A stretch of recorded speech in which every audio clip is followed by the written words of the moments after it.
the chairman of the meeting here, Shri.Murugan, and Subramanian Swamy,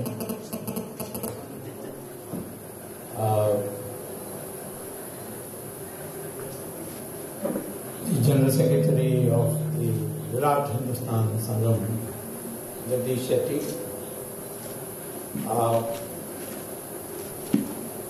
ladies and gentlemen of this great but small state of Goa. You took the trouble on a Sunday morning to come at short notice. I thank you very much for the same. The topic you have selected is, in my opinion, the most important topic for us in the 21st century. We had other concerns earlier to get freedom, to get our economy on its feet, and so on. But I think we are now on the edge of becoming a global power, and it's no use becoming a global power unless the citizens of this country are aware of our cultural past, cultural tradition, and shape our minds on that knowledge of the future. The Hindu society is the oldest society in the world today. UNESCO did a listing of 46 civilizations, and they found 45 had disappeared. Greeks, Romans, Egyptians, Mesopotamians, like that. I mean, all of them don't exist today. But the one surviving, continuing civilization is the Hindu civilization in the world.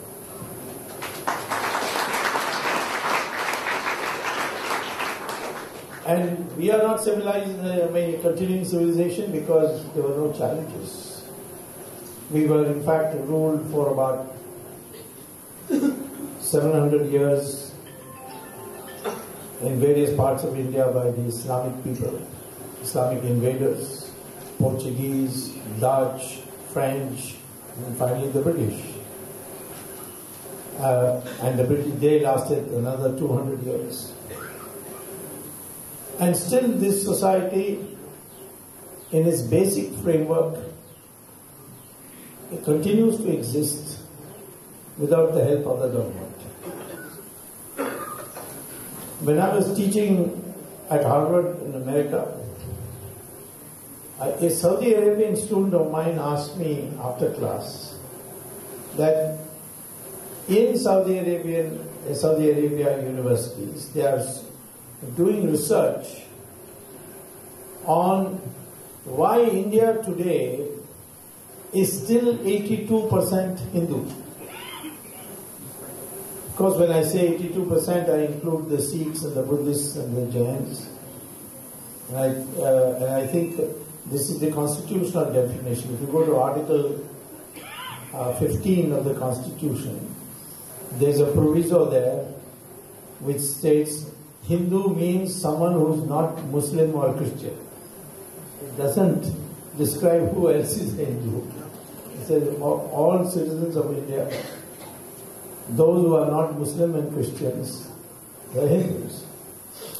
So, because these are theologies which have come out of this country, out of the mud of this country, the others are both from abroad. And the basic precepts of Buddhism, Sikhism, Jainism is not in contradiction to the basic concepts laid out in the Vedas. One thing I should make clear, my name is Swamy, but I'm not a genuine Swamy. I'm an economist. But because I think for building our society culture is so important, I've devoted a lot of time to study it and how a renaissance can come in the future. What is it that we have to do today to have a cultural renaissance. I am not against Christians and Muslims joining us, provided they accept one fact, which is genetically proved to be true, that their ancestors are Hindus.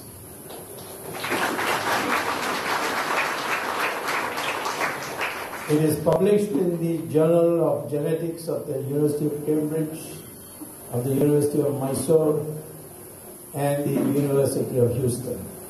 It's now an accepted fact that Indians have a common DNA. Your skin color can differ, it depends on what part of how close you are to the equator, and the sunshine, what occupation you occupy. That's pigmentation, it's got nothing to do with race. But in terms of DNA, whether you are a Hindu or Muslim or Christian, or you are a Brahmin or a scheduled caste, your DNA is the same. Because the Varna Vyavastha was never birth-based. That Lord Krishna says in Gita. It's based, it was a division of labor invented by two Maharishis, Gruha and Bhardwaja, who thought division of labor is necessary for a society to be peaceful. And Bhrigu identified 4 sources of power, which he said should be decentralized. One is the power of knowledge. Second is the power of weapons. Third is the power of wealth. And the fourth is the power of land. And he said that no one person should have more than one of this power. That is the decentralization proposed.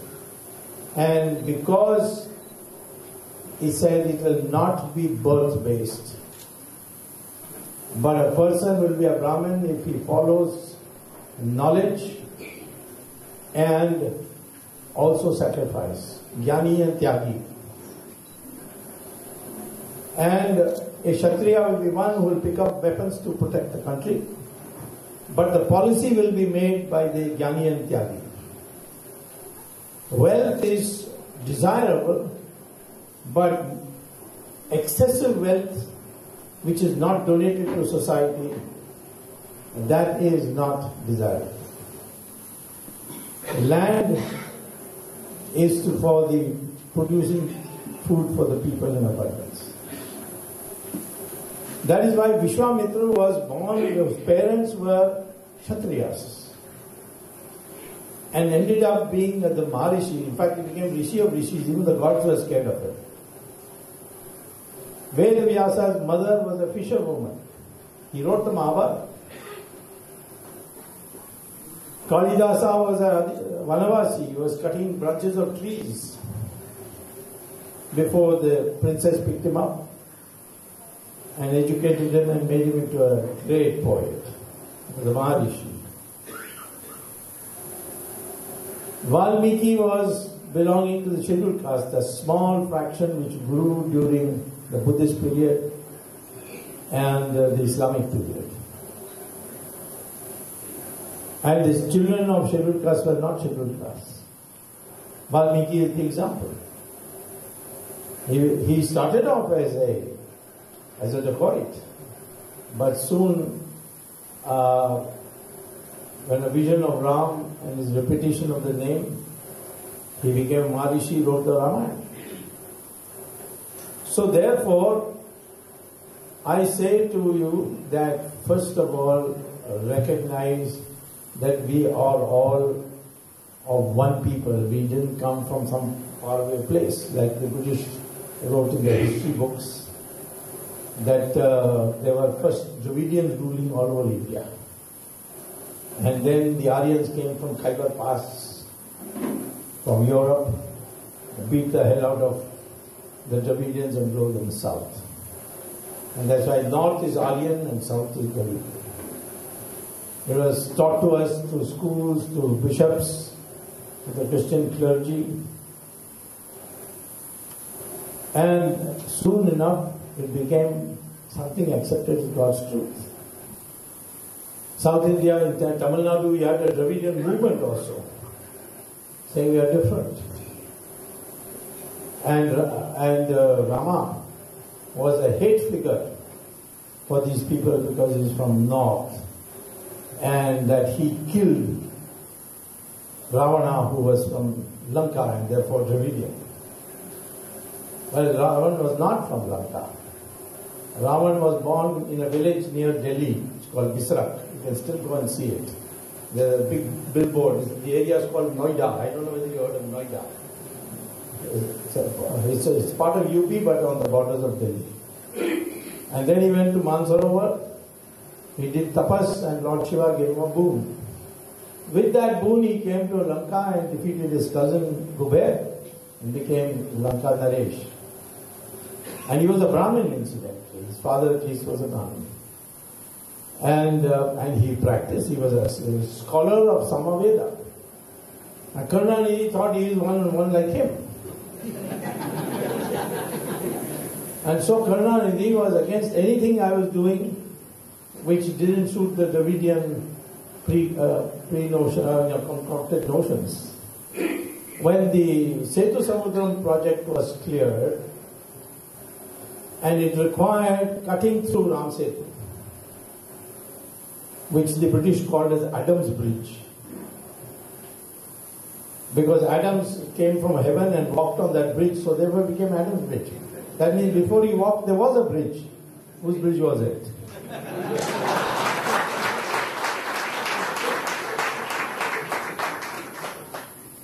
And so, the argument given was very simple. That you have to go from Tuticorin to Chennai, you have to go around Sri Lanka. So why not through the Park Strait? Why not through the Gulf of Mannar and Park Strait? Because in the middle there is an island of Rameshwaram which stops in the middle of the Gulf of Mannar and called Dhanushkodi, a place called Dhanushkodi, and that you know from Ramayana what a famous place it is. And from there Rama Setu starts and goes to Sri Lanka. So therefore you cut through, and that means cut through Ram Setu. And Karunanidhi enjoyed it very much. He told his Muslim electorate, they broke the Mabri Masjid, I will break the Ram Setu. So all the Shankaracharyas and Dharma Gurus, Acharyas, they filed a petition to Supreme Court and it was dismissed. The court said, what is this? For development work, you can't come up with all these mythological stories and stop it. So finally, the RSS, the Vishwadha Parishad and Swami Dayanand Saraswati, they prevailed upon me to risk my neck and go to Supreme Court. I say risk my neck because when a petition is dismissed, you can't go with the same petition. The court will fine you. But I had to find some other way of thinking. So instead of saying this is our religious heritage, we can't break it, blah blah, I chose a new way. That the Setu Samudram project was worth 3,000 crores. And the object was only one, that you don't have to transport your goods, which ships from Africa and Middle East and all come and put it in Tuticorin. You don't have to go around Sri Lanka. So I propose that instead of having Rama Setu cut, put a railway line from Tuticorin to Chennai along the coast. And that costs only 600 crores. So I went to the Supreme Court, I said, this is a waste of public money, then you can do this. And fortunately for me, the Planning Commission 15 years earlier had already considered that project, but it was not implemented. So I had a ready-made report. And so I showed it to the court, and the court gave me a stay. And now, of course, the BJP government has declared Setu Samudram project will never touch Rama Setu.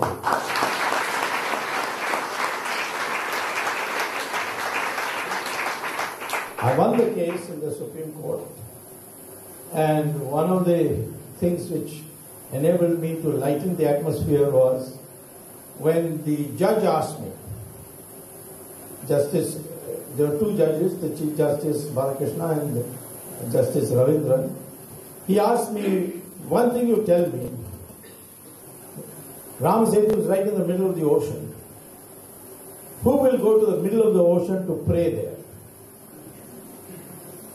So I said, Your Lordship, every morning I pray to Lord Surya, and I don't go there and come back.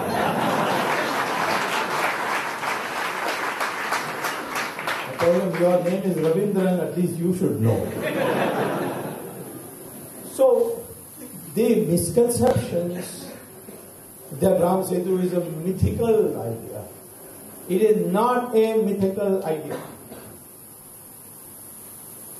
Because our geologists went there to determine whether it was a man-made, man-built, or it is a natural phenomenon.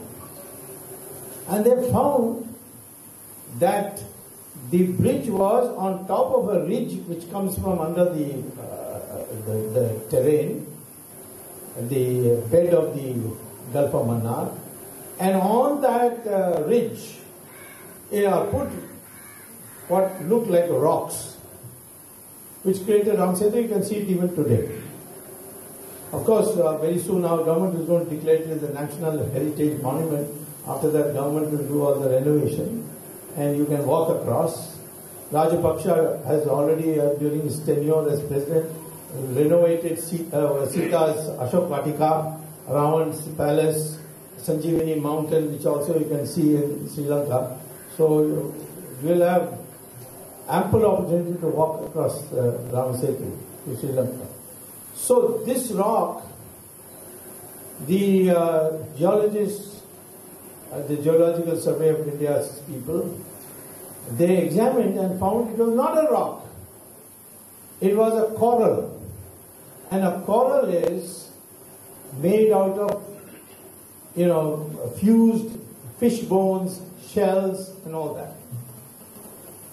And it has one quality, that after becoming a rock, it floats in the water. It doesn't sink. And you can only find it in the seashore. Which means if it is there, then it must have been brought there. It is not a natural growth there. And if you read the Ramayana, what happened when Hanuman went and got these rocks from the shore? They started floating. Hanuman was perplexed, so Valmiki records, he wrote Ram Ram on each of these rocks, and then the rocks settled down. So on top of this thing, some kind of clay was put, and these rocks were placed in. And that's how Ram Setu was constructed, according to Ramayana and according to what we see. This is another myth that British had called, which we have exploded. That means we had engineering knowledge as far back as at least 7000 BC. That is almost 9000 plus from today. This is what we Indians were. And many of the things that are said in the Vedas, the Upanishads and all, you can see it in the real world. The British used to make fun of us, saying that you are worshipping the river Saraswati. What do you mean by wishing Saraswati? The British used to ask. It's a non-existent river. It's another mythology.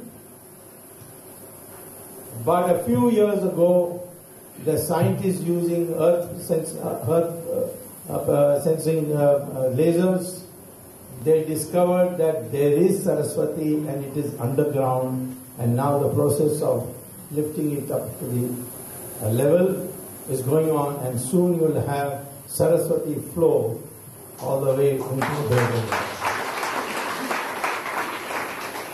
The British used to make fun of us, saying Krishna is a mythological character. Where is Dwarka? There is no city of Dwarka. We have now discovered, as it is stated in the Puranas, that Dwarka faced a big earthquake and the whole thing sank underwater, and now under the water we have discovered Dwarka. We are now going to lift it all up and rebuild the city of Krishna, Dwarka very soon.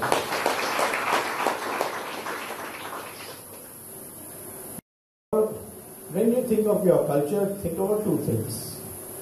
Think about the future and what I can or we can do. And think about what is the truth about our past. I was talking to you in the beginning about the Saudi Arabian student. He asked me, how is it you are 82%? Why? Because every country conquered by the Islamic forces within a short period was converted into 100% Islamic country. Iran was ruled by the Zoroastrians, whom we call in India as Parsis. After conquering Iran, which in those days called Persia, got a new name, Iran, the Islamic forces converted the population by their usual methods to 100% Muslim in just 15 years. Mesopotamia and Babylon on the neighborhood, they were converted in 17 years. Now today it's known as Iraq, Mesopotamia and Babylon, to 100% Islamic in 17 years. Egypt of the pharaohs was converted in 21 years to 100% Islam. Christians converted Europe in 50 years to 100% Christian. But this student says, how is it we ruled for 700 years, the Christians to the British ruled for 200 years, and you are still 82%. What is the secret to that? The secret of that is what is not taught in your books, history books. Our people fought and fought and fought. There was not a place we didn't put up a fight. Sometimes succumbed, but again rose. We know Shivaji, but there were Rana Pratap, there was the Vijayanagara Empire of Karnataka, 300 years it ruled. From where? The whole of Karnataka, south included. Along with Cholas, they went to the borders of Bengal. 300 years. Do you see any reference to Vijayanagara Empire in our history books taught in schools? At most a paragraph, if any. And Mughals, from Akbar to Aurangzeb, how many years? 150 years. For that, one chapter. Akbar, Jahangir, Shah Jahan, Aurangzeb. This is the distortion of history. You can't have a cultural revolution in this country unless you write a new history book. You have to also include the role of women. I don't know how many of you have heard of Rani Karnavati of Garhwal. Mughals attacked her 4 times. She defeated them. In the 5th time, the Mughal soldiers said, we won't go to battle with her. Why? Because she had one bad habit. When she caught them, she cut their noses off. So no soldier wanted to go because he'll have his nose cut off. So that is Kali's Rupa, I suppose. Same thing with Rani Chennamma in Karnataka. How many people have heard of her? Great fighter. There are fighters which we have, of men also we have not heard of. Ahom dynasty. Thai people came, completely married, stayed here, became Hindus, created a dynasty called Ahom dynasty. 6 times the Mughals tried to cross into Burma, but 6 times the Ahom dynasty defeated them. They came 10-1, the Mughals came 10-1. Still, no reference in the Guru Gobind Singh. In fact, Guru Gobind Singh valor was so great that the British wanted to disparage him, and they invented this slur on the Sikh community called 12 baje. At 12 noon every day, the Sikhs go mad. Actually, every night at 12, Guru Gobind Singh's soldiers used to come, raid the Mughal camp, and liberate all the women whom they had kidnapped. That's why it was called Baravati. Act of valor, they made it look cheap. So our cultural heritage has been degraded by successive invaders. They didn't last, they lost. If the British hadn't come at the time they came, the Marathas would have finished the Mughals. And the whole country would have been under Hindu rule once again. But the British came at that time and they took advantage of some divisions in Maharashtra. And due to some tactical errors of Baji Rao, and Baji Rao was defeated in 1815, and then the British ruled. Even there, we fought and tried to get rid of them. 1857 is an example of that.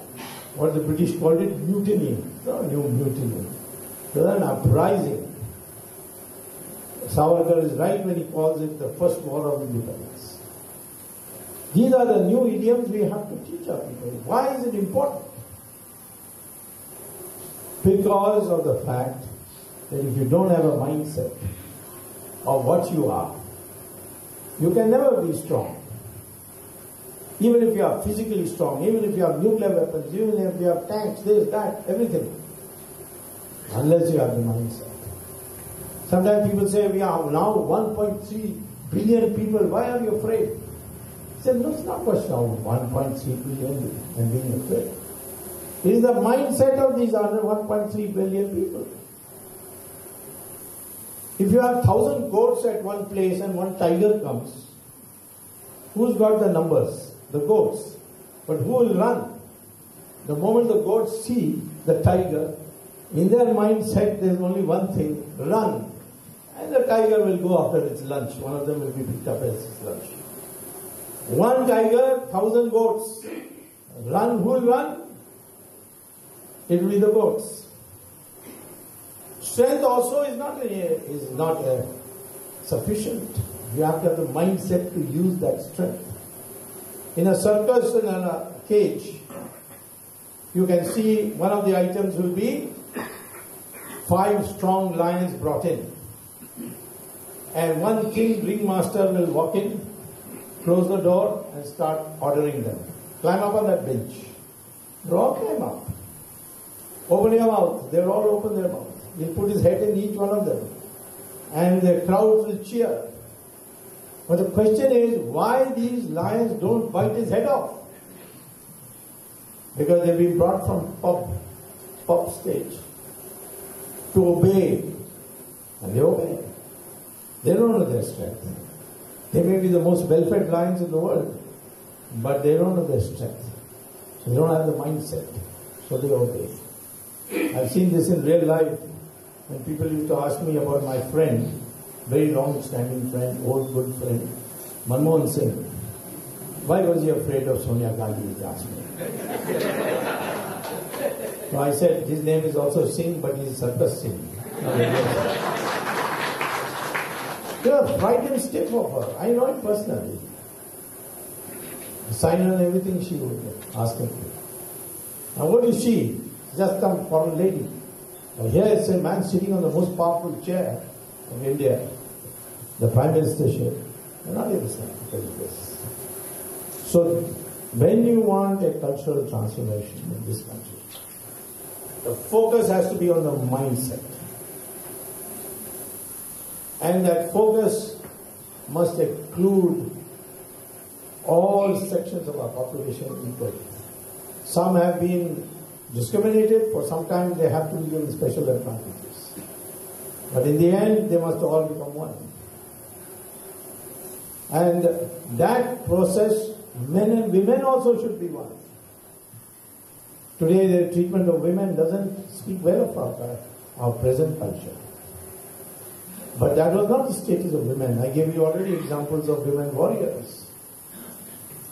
If you go back into the Brahma's kingdom,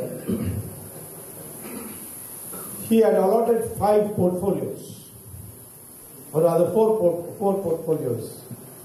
He had delegated this responsibility. 3 of them went to the women. Education to Saraswati, finance to Lakshmi, and defense to Durga. And the fourth one was information broadcasting to Narad Muni. Where is the status for men? Women, one woman, Draupadi, caused a Mahabharat war to save her dignity. Sita could have escaped from Ashok Vatika when Hanuman went there. He said, just sit on my shoulder and take you there to Ram.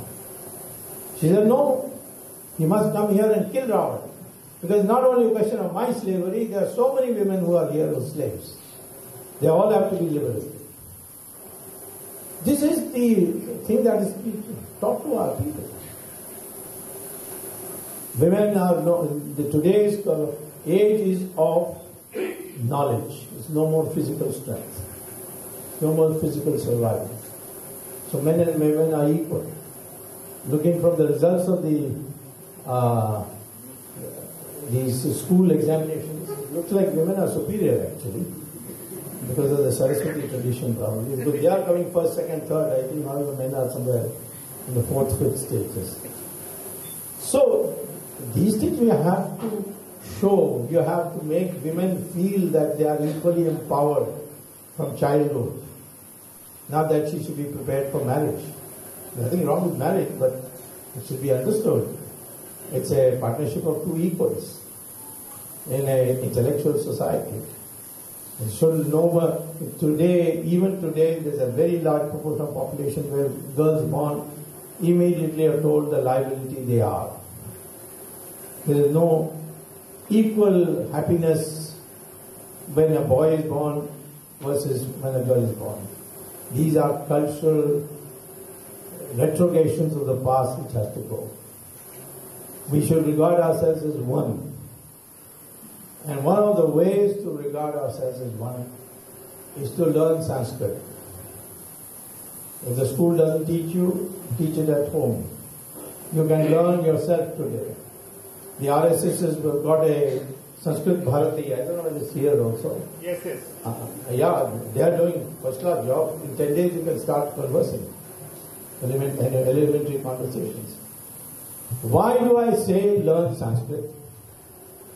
For 2 established reasons. Not by Indians, today's Indians, but by foreigners. The first is what you can see in Google. If you type NASA, NASA, National Aeronautics and Space Agency of the United States, NASA and Sanskrit, you will get it. There's a journal called Journal of Artificial Intelligence, the most advanced field of economics. And what does it say? There a man called Rick Briggs writes an article saying that future lies in storing knowledge. Because people are born, they acquire knowledge from their practical experience, then they die, and after their death, that knowledge disappears with them. So after they retire, they should sit before a computer and say what new things they have learned in their life. And all that should be then brought in and made into a volume. So that project is going on. That's the simplistic way of putting artificial intelligence. Then that is fed into computers. Computers start doing what humans can do. But he said, in what language do we store knowledge? Because there's French, there's English, there's Russian, there's Chinese, so many languages. And he concludes in this volume, in this journal, that the most computer-friendly language is Sanskrit, and therefore the future. If you go to Google and type St. John's School, London, you will get an extraordinary item to come up. That school, the principal has made it compulsory for students from the class 6 to class 11 to to recite every morning some Sanskrit shlokas. And the principal is interviewed. He said, why are you doing this? He said, I am convinced that if 6 to 11 age group, every morning for half an hour, if you recite selected Sanskrit shlokas, your brain development is faster than anybody else's brain development. Now, if I had told you that first, you would have said, oh, he's communal, he's the Hindu fanatic, so he's saying like that. An Englishman is telling you, please take it seriously. Yoga was not taken seriously by people in the 1950s and 60s till only after the Hollywood actresses started using yoga to become fashionable. Why is it that so many foreigners come to Shri Ravi Shankar's ashram, Baba Ramdev's ashram and so on? What for? Because I've asked them, bankers, lawyers, millionaires, billionaires have come and stay there for a week, sometimes one year, to get education from Shri Ravi Shankar or Baba Ramdev. Why? I'm giving two examples. There are, of course, many other, Ramakrishna Mission, Chinyananda Mission, and so on. They are all coming to all these ashrams because they want to be happy. Because the Hindu theology teaches you how to be happy. Bhagavad Gita gives you one simple formula. Always pursue matters saying, I have freedom of action. I will do my best. And once I'm satisfied I've done my best, then the fruit of it, Lord Krishna says, I am the decider of that, not you. So, if you have that mentality, that your only right is to do your best, you'll never have stress. And if you don't have stress, you won't age easily. American young executives all have heart attacks because of stress. Supposing I don't succeed, what will happen? This country has been told to be afraid of failure. Our country. And so our young people don't strive for very much more. When I was at Harvard, I used to have one last class after they all passed their exams, and asked my class of 40 people, where people from all over the world were represented. Now you are passed, you are clearing the exams and going. What kind of career will you pursue? I put to you two kinds of careers. One is like Bill Gates. Take a wild risk, succeed, become a billionaire. Of course, if you don't succeed, you will fall on the street. The other is to take a steady job. Every year your salary will increase by 5%. Gratuity will be added and so many other things. And at the age of 60 or 65, you will retire, you will get your pension, you will get your gratuity, and you buy a house and watch television for the rest of your life. Which life will you? Americans used to ask me, what's the probability I will end up like Bill Gates? They used to ask me a counter question. But 100% of my Indian students used to say, we prefer the second job. And I tell them, why second job? You'll be having only guaranteed poverty. That's not a life.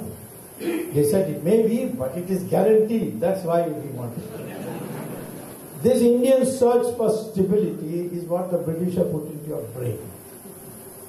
Always avoiding trouble. When I'm fighting corruption, one of the questions many people ask me, aren't you afraid that something might happen to you? That means this risk factor is making you into mouse. You have to bring up new generation which is ready to take risk.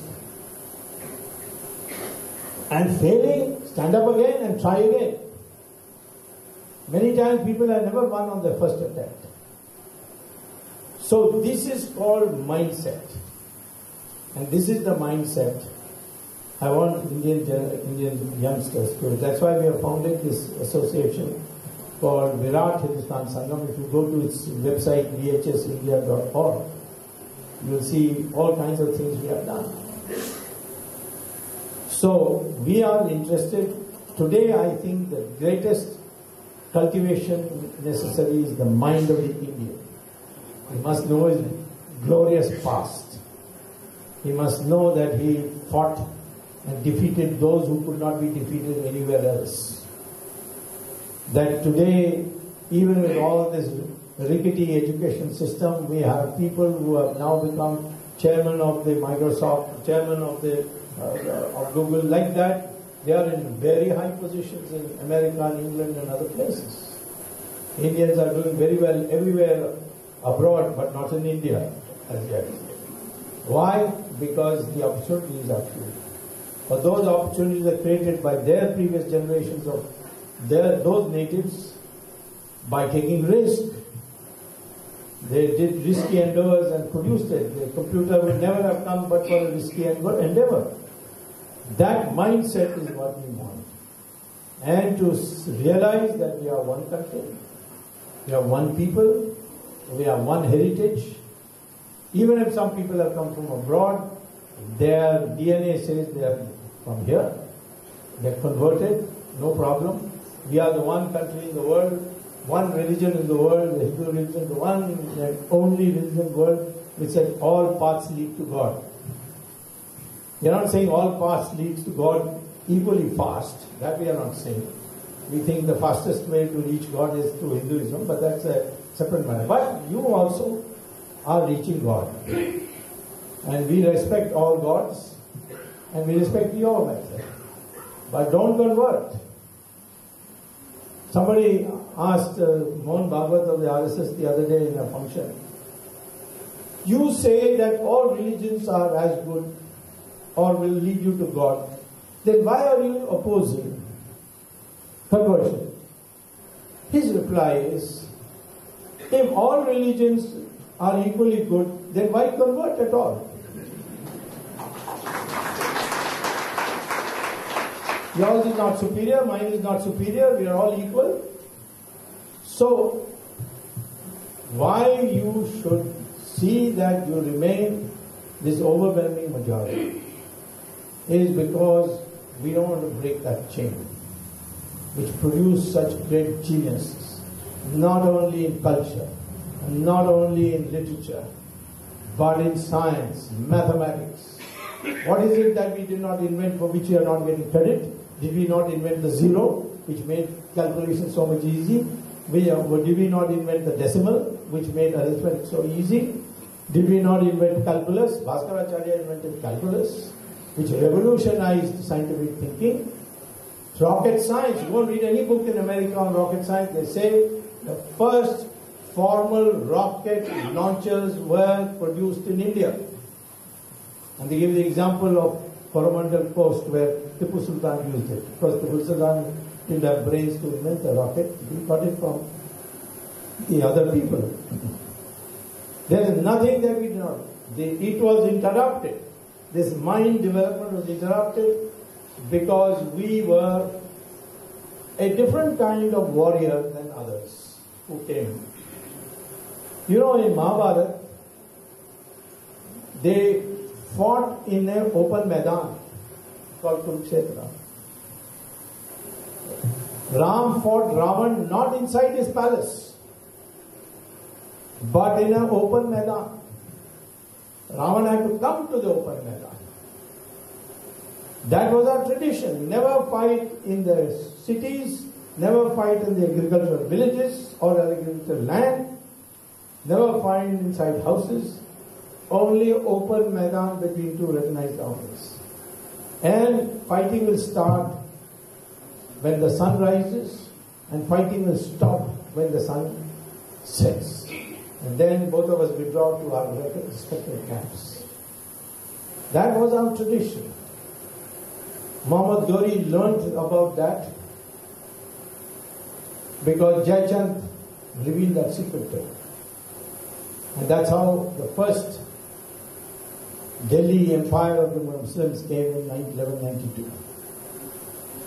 Those who didn't know the secret could fight any Indian army.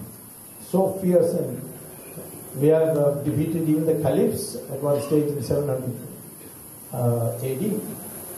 But we had these rules. No civilian casualties ever took place when we had wars between Hindu criminals. So these traditions are to be taught to our people and make them proud of the past and resolve that we will work for it in the future, both men and women alike. That is the cultural transformation. Thank you very much. I got to the hint.